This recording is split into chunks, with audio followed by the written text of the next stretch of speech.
Livro de Juízes, capítulo 6, versículo 1. Essa passagem, ela nos traz grande orientação. E às vezes nós vamos nos identificar com algumas coisas que essa mensagem vai trazer.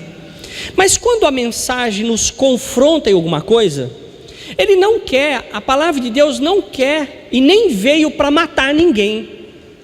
A palavra de Deus não veio para matar, a palavra de Deus veio para fazer com que aquilo que precisa ser consertado seja mostrado. É como se uma luzinha acendesse no painel do carro, é sinal que alguma coisa precisa ser feita. Então a palavra de Deus faz isso com a gente. Quando ela é ministrada para aquele que ouve, e não para aquele que não está aqui. É ministrada para mim e para você. Então o que acontece? Você preste atenção, receba a palavra, e essa palavra vai te fortalecer, vai te direcionar naquilo que você precisa fazer. Juízes capítulo 6, versículo 1. Você mantenha a sua Bíblia aberta que nós vamos falar de vários textos aqui. O versículo 1 diz assim: fizeram os filhos de Israel o que era mal perante o Senhor. Por isso o Senhor os entregou nas mãos dos midianitas por 7 anos. Olha aí, só um pouquinho, vamos olhar para esse texto um tempo. Por que o povo de Israel caiu na mão dos midianitas, caiu na mão do inimigo? Por quê? A palavra de Deus está dizendo que essas pessoas, esse povo, essa nação, ela caiu na mão do inimigo porque fizeram os filhos de Israel o que era mal, diante dos olhos de quem? Dos olhos do Senhor. Talvez para um ou para outro eles estavam fazendo até o bem, mas aos olhos do Senhor isso não era bom. E o que aconteceu? Deus então permitiu que o inimigo tomasse a vida deles por 7 anos. Por 7 anos esse povo estava ali sofrendo. E qual era o sofrimento? Olha o versículo de número 11, vamos ler ele. Eles estavam sofrendo porque o povo, versículo 4 primeiro. E contra ele se acampavam, destruindo os produtos da terra, até a vizinha de Gaza, e não deixavam em Israel sustento algum, nem ovelhas, nem bois, nem jumentos, pois subiam com seus gados e tendas, e vinham como gafanhotos em tanta multidão, que nem se podia contar, nem a eles, nem os seus camelos, e entravam na terra para destruir.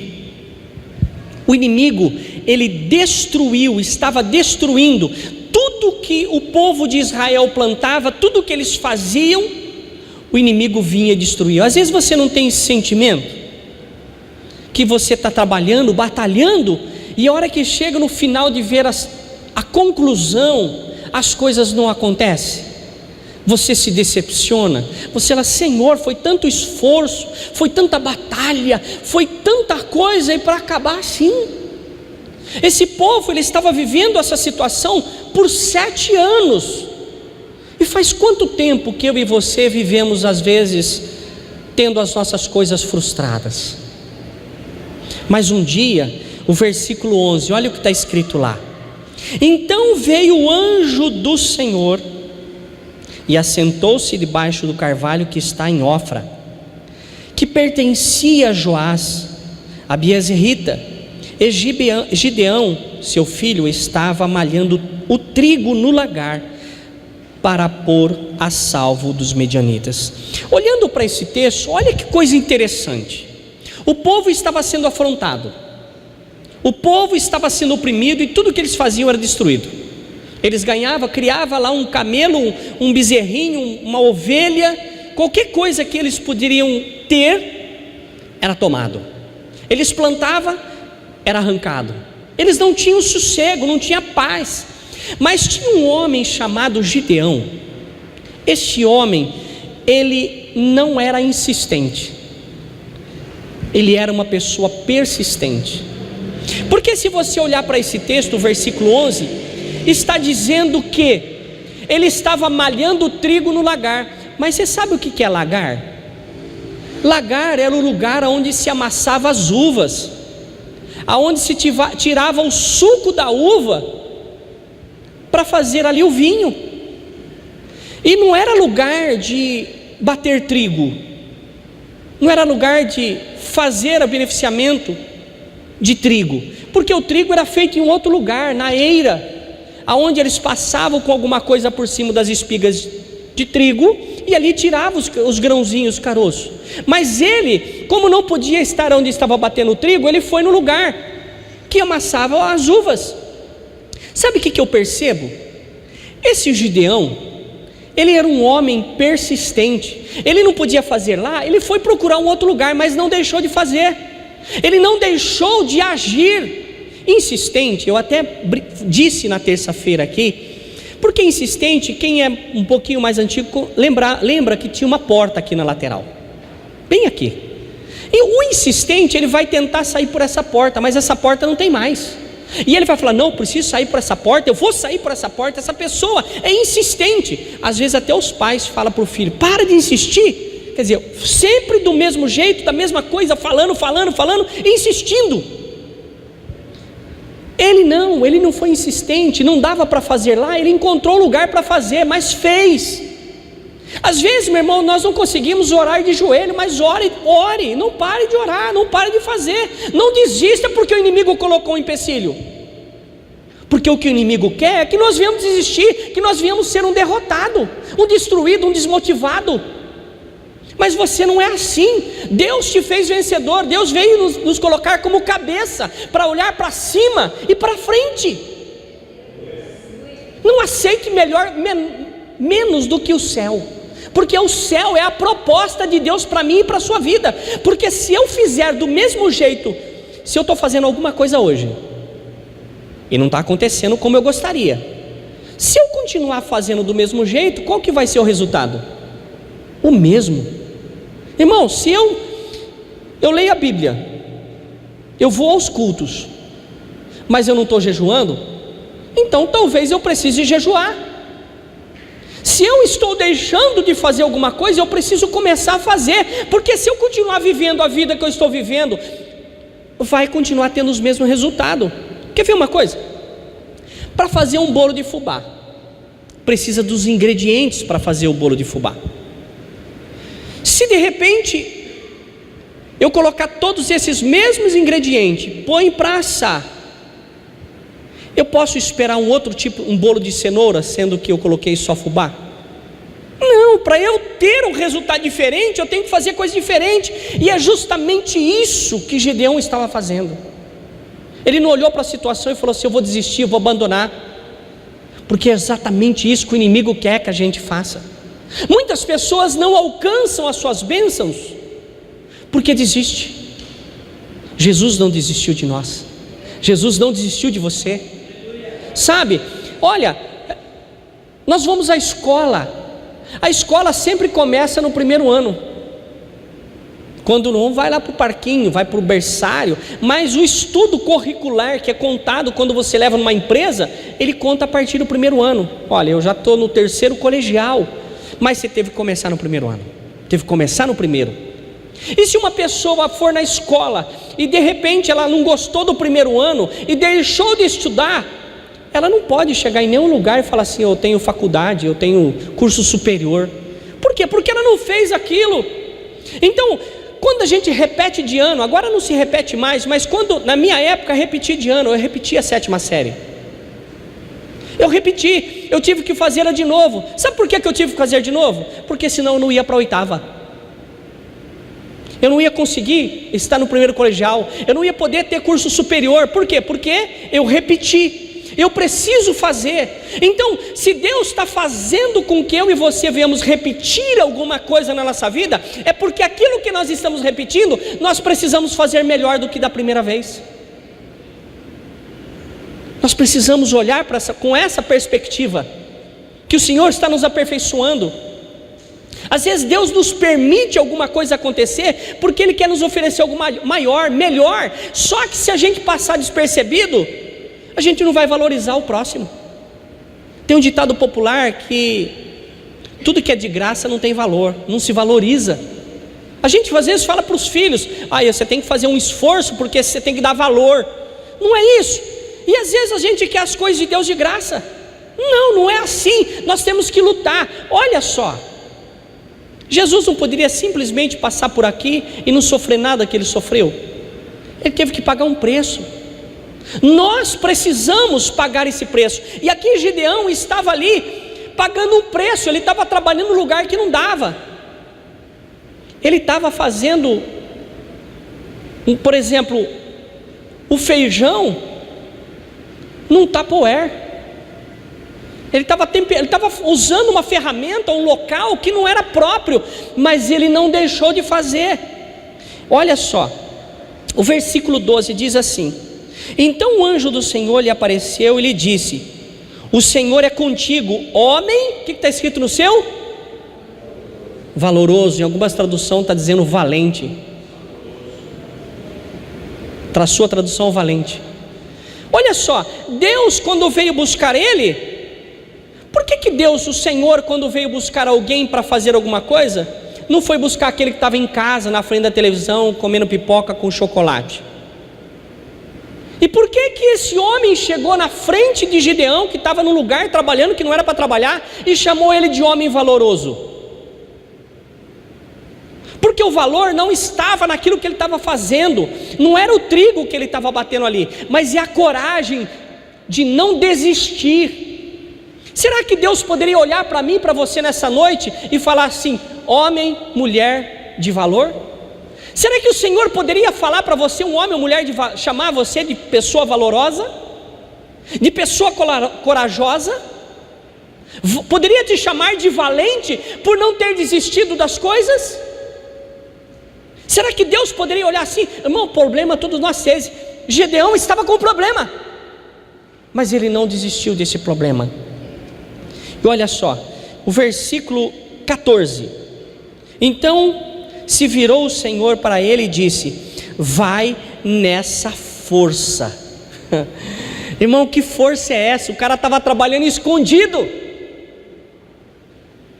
Mas não era o fato de ele estar trabalhando escondido, é o fato de ele estar se esforçando.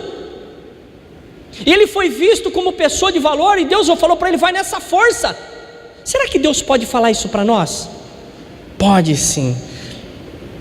Olha o versículo 18 agora: rogo-te que daqui não te apartes, até que eu volte e traga uma oferta. Quando Gideão percebeu que era a presença de Deus, ele falou assim: eu não posso chegar na presença de Deus com as mãos vazias. Se eu quero a bênção de Deus, se Deus está falando comigo e vai me abençoar, eu preciso fazer algo por Deus também. Aí, se você ler o texto, ele foi lá, matou o animal, trouxe e ofereceu ao Senhor como sacrifício. Ele veio trazer uma oferta. E a gente percebe que os valores daquilo que a gente faz, quando é para Deus, nos traz recompensa, nos traz crescimento, nos traz milagre. Olha o versículo 25. Naquela mesma noite lhe disse o Senhor: toma um boi que pertence ao teu pai, a saber, o segundo boi, porque o primeiro eu já tinha oferecido lá, quando ele pediu, nós acabamos de ler o texto. Segundo boi, de 7 anos, Deus pediu até o tempo de idade do boi. E além disso, derruba o altar de Baal, que é de teu pai, e corta os postes ídolos que está junto ao altar. Sabe o que eu aprendo aqui, meu irmão? Para que Deus pudesse livrar Gideão e seu povo do inimigo, ele precisava destruir aquilo que era adoração a outra coisa a não ser o Deus vivo. Quando ele fala assim: você vai lá e vai derrubar o altar, esse altar era de Baal.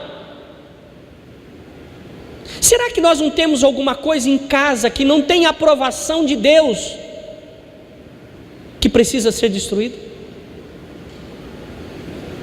Será que Porque antes desse povo ser abençoado, antes dele conseguir a vitória contra os medianitas, que a palavra diz que ele parecia um gafanhotos, de tanta quantidade que não dava para contar, para ele obter a vitória, ele teve que destruir aquilo que não agradava a Deus. Para eu e você conseguir, será que nós não estamos perdendo alguma coisa na nossa vida, porque nós temos mantido alguma coisa dentro da nossa vida, dentro da nossa casa, que desagrada a Deus? Às vezes fala assim, Deus não me abençoa. A palavra de Deus nós temos no começo, porque o povo estava sofrendo por esses 7 anos, porque eles foram mal aos olhos de Deus. E aí a gente começa a entender o que foi mal. Está aqui, estava adorando outros deuses, estava preocupado com outras coisas, estava preocupado com desejos pessoais. Aqui era Deus, o Baal, o ídolo, uma imagem. Eu pergunto para você, será que não tem coisa na nossa vida que nós estamos colocando no lugar de Deus? Será que não tem coisa na nossa vida que a gente está colocando na frente de Deus? Porque Deus tem que estar em primeiro lugar. Deus tem que ser o primeiro da nossa lista. Se nós não temos Deus como o primeiro da lista dele, ou melhor, se nós não temos Deus como o primeiro da nossa lista, se Deus não está em primeiro lugar na minha vida, a gente quer que Deus nos coloque em primeiro lugar? Se eu não dou prioridade para Deus, eu quero exigir que Deus dê prioridade para mim? Está conseguindo acompanhar meu raciocínio? Diga amém se você está acordado. Está entendendo? Eu quero prioridade para Deus, eu quero isso, Deus, eu quero aquilo, mas onde está Deus na minha vida? Temos culto de terça, de sexta e domingo, 3 dias por semana. Será que nós estamos nesses cultos? São cultos oficiais. Eu não estou aqui para julgar ninguém, mas estou aqui para despertar você, que de repente você está exigindo de Deus. Eu posso estar exigindo de Deus aquilo que eu não estou oferecendo para Ele. Eu estou querendo prioridade de Deus, mas não estou dando prioridade para Ele. E aqui com Deus não tem propina, com Deus não tem falcatrua, com Deus não tem jeitinho, é sim, sim e não, não. O que passar disso é do maligno. E aqui a gente percebe que a primeira coisa que ele teve que fazer é ir lá e destruir os postes ídolos. Outra coisa, e aí ele pegou e reuniu o povo. Antes de reunir o povo, ele falou assim: Deus, se o Senhor está falando comigo mesmo, eu quero colocar um novelo de lã, quero colocar lã aqui, e se for o Senhor, eu quero que o orvalho só molhe a lã, e em volta fique seco. Gideão fazendo prova com Deus. Deus falou: você quer? Eu conheço tua vida, você é um homem esforçado, vou fazer. No outro dia de manhã estava tudo seco em volta, e novelo de lã, depois que espremeu, deu uma taça de água.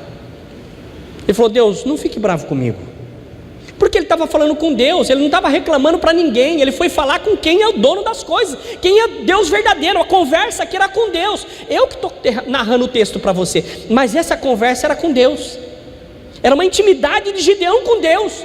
E ele falou para Deus: Deus, não se incomoda não, agora é o seguinte, eu vou pôr o novelo de lã lá, o Senhor vai molhar tudo em volta, mas deixa o novelo seco. Foi assim que aconteceu. Se você ler do versículo 38 até o 40, você vai ver que é exatamente assim que aconteceu. Aí Deus fala para ele então: olha, separe o povo aí, que eu vou entregar os medianitas na sua mão. O versículo 2 do capítulo 7 diz assim: disse o Senhor a Gideão: o povo que está contigo, para eu entregar os medianitas nas suas mãos, Israel pode se glorificar contra mim, dizendo: a minha própria mão me livrou. Deus está falando aqui assim: olha, você vai reunir o povo, mas esse povo que você vai reunir, você não vai com todos eles, você vai com o número que eu vou te dar. Gideão separou 32 mil homens para essa batalha, contra um número de pessoas que parecia gafanhoto, que não dava para contar. Homem contra homem, ele seria derrotado fácil, fácil. E o que eu aprendo com isso? Que quando eu luto homem contra homem, pessoa contra pessoa, sem Deus, posso ser derrotado. Então ele separou esses homens todos, e Deus falou para ele: você não vai com esse número, porque se você for com esse número e vencer, a glória não vai ser minha, a glória vai ser do homem. Eu não quero isso para você. Eu não quero que a minha glória, Deus dizendo, eu não divido com ninguém. Por isso que quando nós somos abençoados por Deus, nós temos que dar a glória a Ele. Parece que quando nós falamos assim, conquistamos alguma coisa que Deus nos deu, alegria da gente, mas a glória dele. Então eu conto para todo mundo: eu estou tão feliz, estou alegre, estou realizado. Por quê? Porque esse carro eu ganhei de Deus, Deus me deu. Aí Deus falou: opa, meu nome está sendo glorificado. O que será que ele está pedindo agora? Ah, dá lá também. Você viu que eu consegui, que eu ganhei? Um carro, foi Deus que me deu. Eu estou feliz porque Deus que me deu, vou dar glória para Ele. Então a bênção não para, porque a glória vai ser de Deus, sempre de Deus. O inimigo vai ficar chupando o dedo. Mas quando a gente fala: não foi eu que consegui, não coloca Deus para glorificar, o inimigo fala: ah, não colocou? Então eu vou começar a furar. Furar o pneu, começa a dar um monte de problema. Quantas pessoas não recebem algo como bênção e depois logo num tempo se torna um problema? Por causa da falta de glorificar, de dar glória a Deus. Deus então falou para ele no versículo final do versículo 3 do capítulo 7: e apregou-a, pois, os ouvidos do povo, dizendo: quem for tímido e medroso não vai para essa batalha. Deus já começou a selecionar quem ia para essa guerra contra os medianitas. Na primeira seleção que Deus fez, tirou os tímidos e aqueles que estavam com medo. Sabe quantos voltaram para trás? A palavra diz aqui que ele voltou para trás 22 mil medrosos e tímidos. Esses não foram para a guerra, porque Deus, Ele quer pessoas ousadas. Aquela pessoa que fala assim: eu vou conseguir em nome de Jesus, e vai. Eu vou trabalhar nessa empresa, vai lá e bate na porta, aqui o currículo. Sabe por que eu quero trabalhar aqui? Porque eu acredito que eu posso somar, eu posso ajudar, eu posso fazer a diferença. E se põe ousado. Tem algumas coisas que algumas pessoas que chegam na empresa e falam assim: eu vim trazer um currículo aqui, vocês estão contratando, né? A pessoa fala assim: até estão, mas esse currículo é seu? Chega na empresa e fala assim: eu quero trabalhar aqui, ó. Eu lembro que um dia o superintendente do banco chegou para mim e falou assim, eu era recém-contratado. Ele falou para mim assim: Osmir, quais são as suas intenções com o banco? O que você almeja?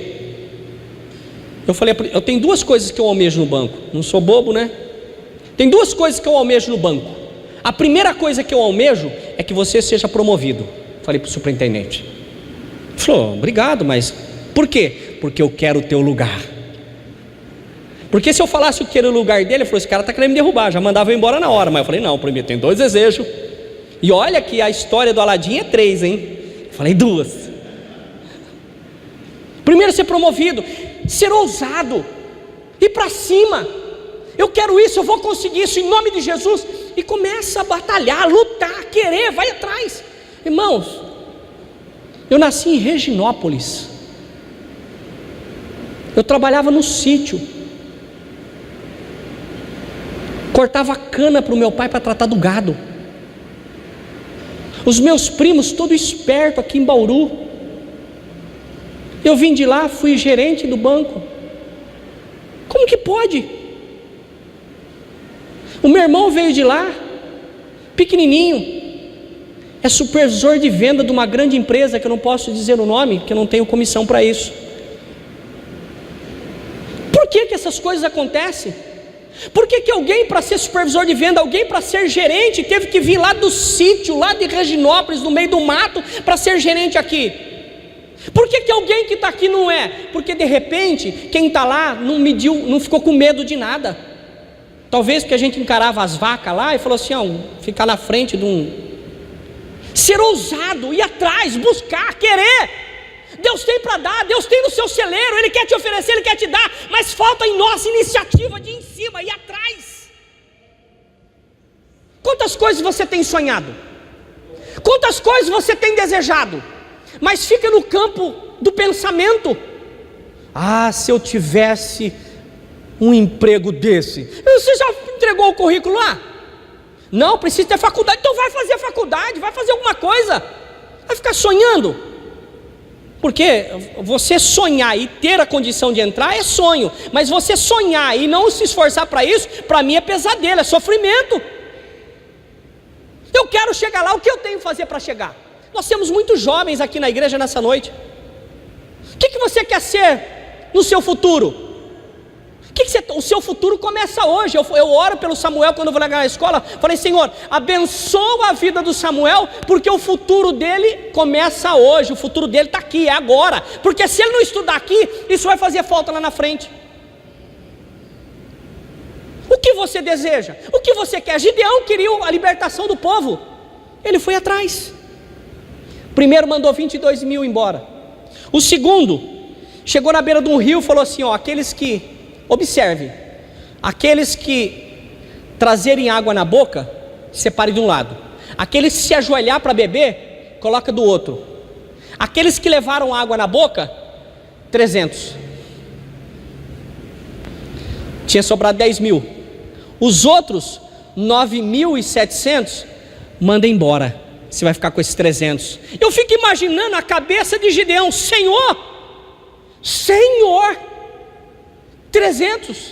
301 comigo, vencer aquele povo que parece um número, parecendo de gafanhoto, que nem a areia do mar, que não dá para contar. Como, Senhor?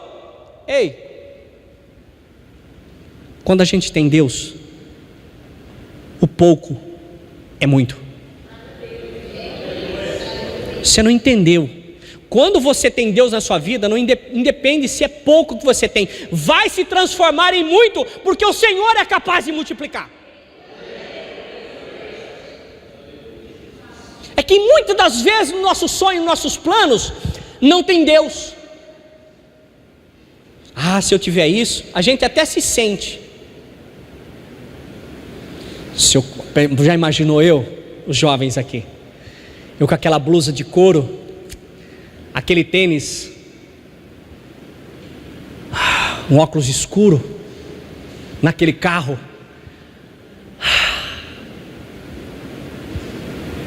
se ficar só,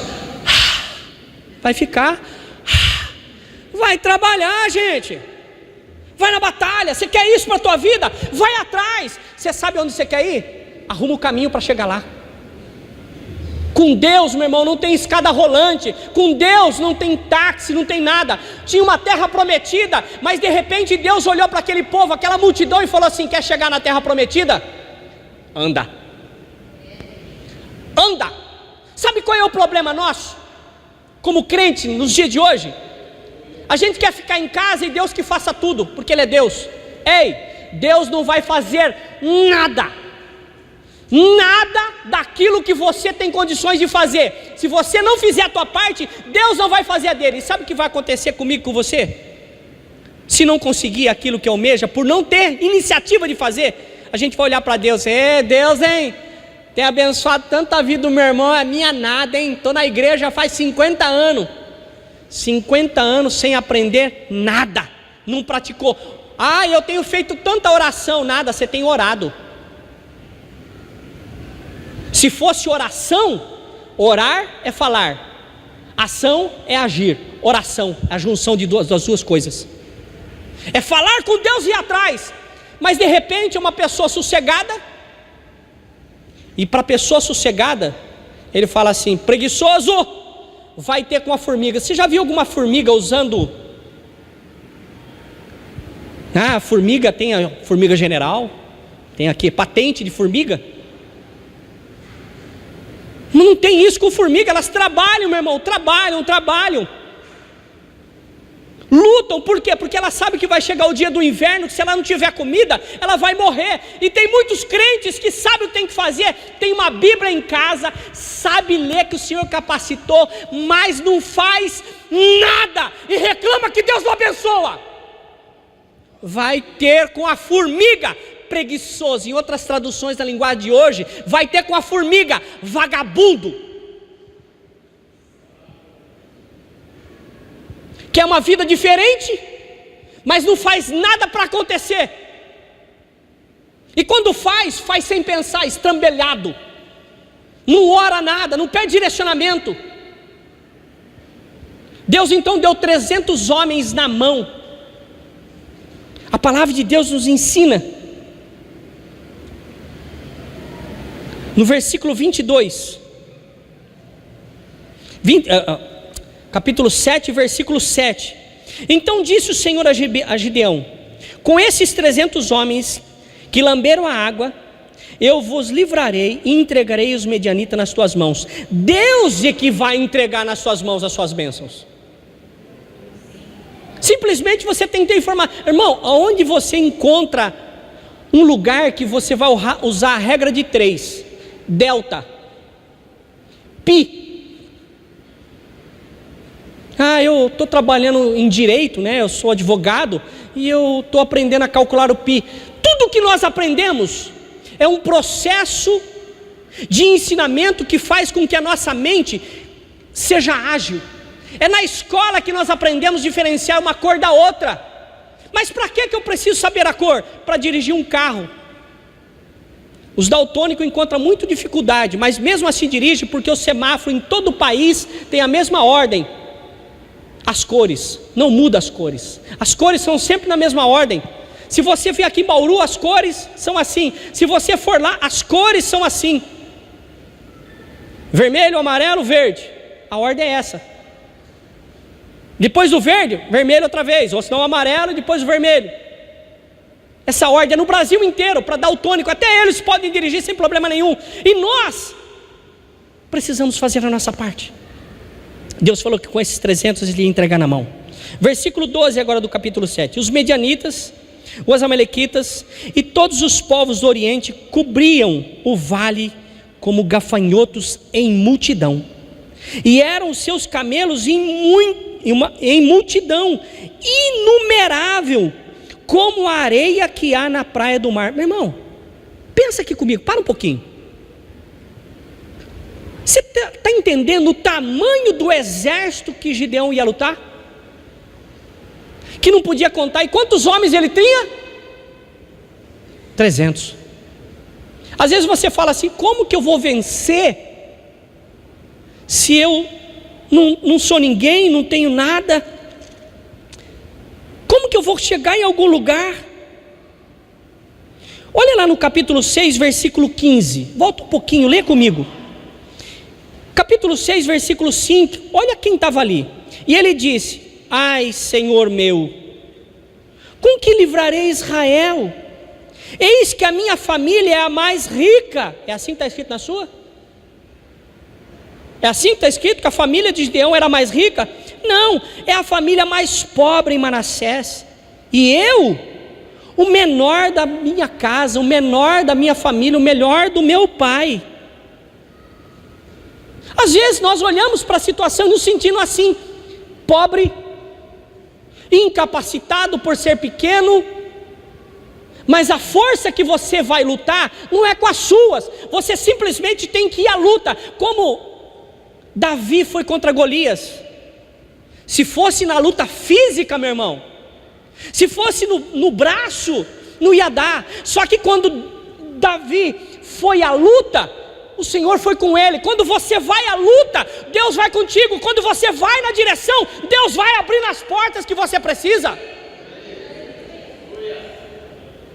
Voltando para o capítulo 7, versículo 20. Assim tocaram as 3 companhias. Eles dividiram os 300 em 3 grupos de 100. E deu para cada um deles, olha o que eu estou falando para você, deu para cada um deles um cântaro, um vaso com fogo e uma trombeta.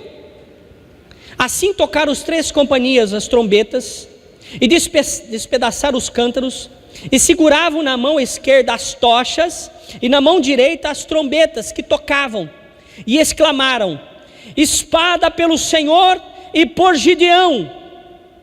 Agora você para pensar. Você está num lugar, o inimigo parecendo areia do mar, parecendo um gafanhoto lotado, que não dá nem para contar. E aí você sobe no lugar alto, mostra uma tocha de fogo e grita: segurando numa mão uma corneta, uma trombeta, e na outra a tocha de fogo, e grita: espada pelo Senhor e por Gideão. Se é hoje aqui o negócio dele, fala assim: tadinho, deve ter comido alguma coisa quente, saiu na chuva, fez mal para ele. Mas Deus está no negócio, era direcionamento de Deus. Quando Deus direciona, olha o que acontece, o versículo 22 agora. Vamos ler o 21 também. E permaneceu cada um no seu lugar, quer dizer, eles não saíram dali, gritaram isso, mostraram a tocha, tocaram a trombeta e ficaram no seu lugar, ao redor de Arraial. Que todo deitou a correr, o povo começou a gritar e correr e tentar fugir. Olha o povo, começou a gritar desesperado. E o que aconteceu? O versículo 22, ao soar das 300 trombetas, o Senhor tomou a espada de um contra o outro. Sabe o que acontece? Sabe o que aconteceu aqui? A hora que eles gritaram, tocaram a trombeta, e eles viram aquele monte de tocha, o povo lá embaixo ficou desesperado, começou a correr para lá e para cá, gritando, preocupado, arrancaram de suas espadas e começaram a matar um ou outro, achando que era o inimigo. É justamente isso que acontece com os nossos adversários. Aquele que se levanta contra você, quando você faz na direção de Deus, eles próprios vão resolver o problema para você. Você não vai precisar sujar sua mão. Deus vai resolver o problema para você. Você não vai precisar, na tua mão, na minha, não pode ter sangue de ninguém, a não ser sobre nós o sangue de Cristo. Deus vai tomar o seu problema e eles vão se destruir. Deixa para lá. Deus vai tomar conta. Siga o teu caminho, seja submisso, obediente a Deus. E eles ali então mataram um ao outro. Aquilo que era impossível aconteceu. Mas se ele não tivesse trabalhando lá no lagar, lutando com a vida, Deus não ia encontrar com ele. Se ele não tivesse quebrado o altar de Baal, Deus não ia conceder a bênção para ele. E agora eu quero fazer uma pergunta para encerrar você. Será que nós não temos nenhum altar dentro de nós que Deus não aprova? Será que nós não temos desejos e sonhos que não têm aprovação do Senhor? Olhe para dentro de você. Fique de pé um instante.